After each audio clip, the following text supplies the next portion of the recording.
दोस्तों, आज की कहानी है बिहार के सिवान जिले से। कहानी एक ऐसी नौजवान की है जिसे गांव के दबंग प्रधान ने सबके सामने थप्पड़ मारकर अपमानित किया था। लेकिन वही लड़का मेहनत और लगन सच्चाई से इतना आगे बढ़ा कि पूरा गांव उसके नाम से गूंज उठा। तो चलिए दोस्तों, शुरू करते ये रोचक कहानी। लेकिन आगे बढ़ने से पहले आपसे एक छोटी सी गुजारिश है, वीडियो को लाइक कर दीजिए और चैनल को सब्सक्राइब कर दीजिए ताकि मेरा आप लोगों का प्रति हौसला बना रहे। तो दोस्तों, बात करते हैं 2021 की। गांव था बरियापुर और गांव का सबसे दबंग आदमी था रघुनाथ सिंह। गांव का प्रधान भले ही कोई और था, लेकिन असली ताकत और फैसला रघुनाथ का ही हाथ पे चलता था। मनरेगा की मजदूरी हो या किसी का झगड़ा, सबकी डोर उसी के हाथों में थी। गांव वाले कहते भी थे, रघुनाथ का खा भगवान का फरमान होता है। अब आते इस कहानी के असली हीरो, अमित कुमार।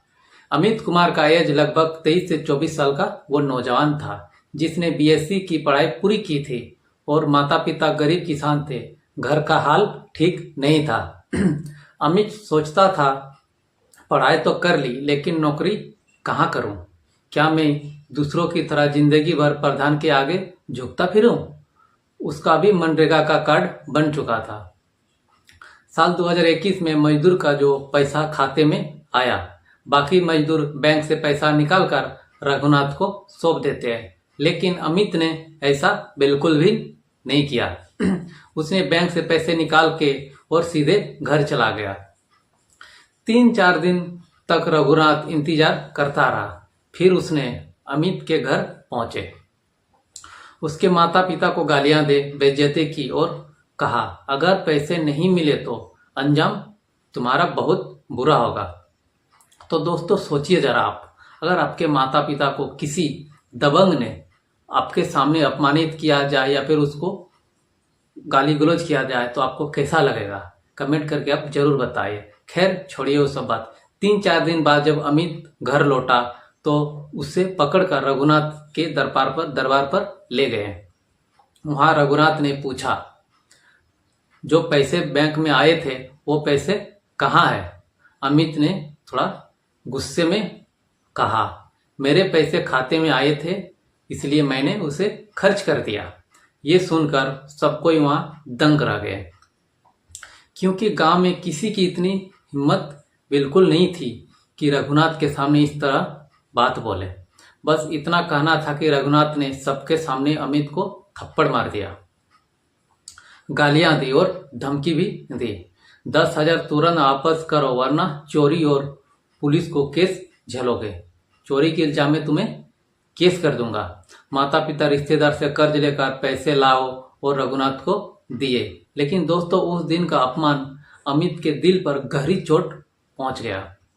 वो सोचता रहा, क्या मेरी पढ़ाई, मेरी मेहनत या मेरी इज्जत सब बेकार है? क्या दबंगे के आगे सच कभी जीत नहीं होता? उसी रात उसने गांव छोड़ने का फैसला किया और वो गांव छोड़कर एक शहर चला गया। वो शहर मुंबई, जहां वो गया। मुंबई में शुरुआत आसान नहीं थी। पहली नौकरी मिली सिर्फ 8,000 महीने का, लेकिन अमित ने हार नहीं मानी। कंपनी में ईमानदारी और मेहनत से काम करना शुरू कर दिया और धीरे धीरे जो कंपनी के लोगों से अच्छा व्यवहार बनाना शुरू कर दिया। धीरे धीरे उसकी तनख्वाह 5 से 20,000 तक पहुंच गई। घर पर पैसे भेजने लगे। तो दोस्तों, यहीं पर हमें एक सीख मिलती है, अगर मेहनत और ईमानदारी हो तो वक्त बदलने में देरी बिल्कुल नहीं लगती।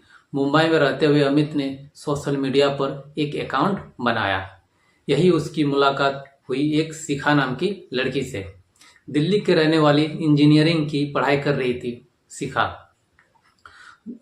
तो फिर शिखा से दोस्ती हुई, बातें बढ़ी और फिर दोनों को जो होता बातचीत करते करते वो प्यार में बदल गया।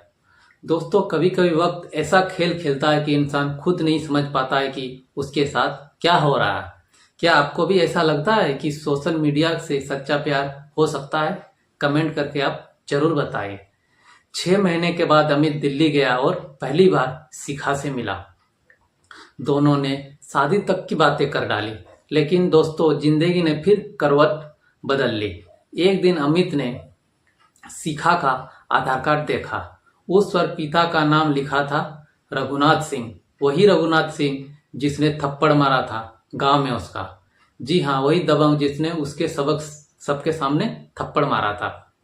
अमित ने जैसे रघुनाथ का नाम देखा तो उसका होश उड़ गए। उसने तुरंत फैसला किया, इस रिश्ते को आगे बढ़ाना मौत से न्योता देना होगा। वो शिखा को छोड़कर वापस मुंबई चला आया और सारे कांटेक्ट तोड़ दिए।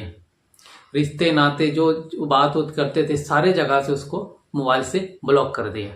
और इस तरह जब 2-3 दिन फोन नहीं लगा तो शिखा पूरी तरह टूट चुकी थी। लेकिन उसे यकीन था अमित ने धोखा नहीं दिया, बल्कि मजबूरी में दूर हुआ।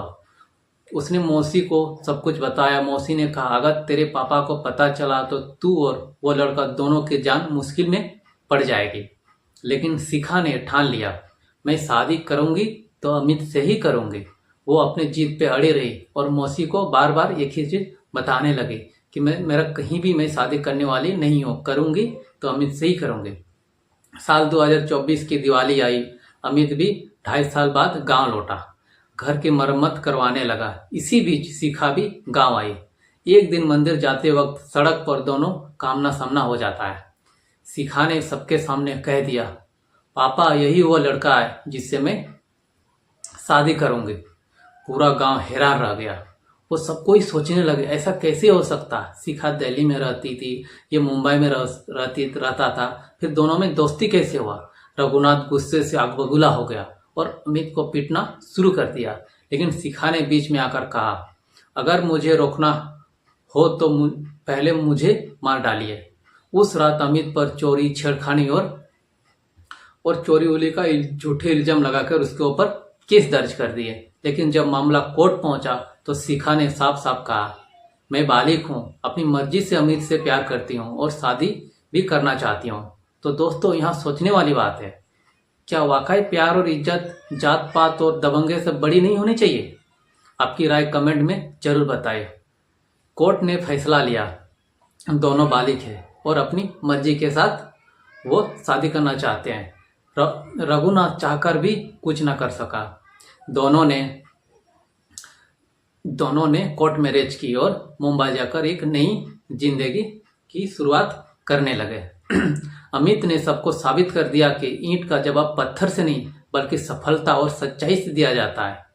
तो दोस्तों, ये जो कहानी थी इससे हम लोग को सीख मिलती है। इस कहानी से हमें यही सीख मिलती है कि अपमान होते हैं वो कभी कभी इंसान की सबसे बड़ी ताकत बन जाती है। और इंसान अगर कोई चीज ठान ले तो वक्त आने पर सबसे बड़ा दबंग भी झुक जाता है। तो मिलते हैं दोस्तों किसी ऐसी घटना के साथ। तब तक के लिए जय हिंद, जय भारत।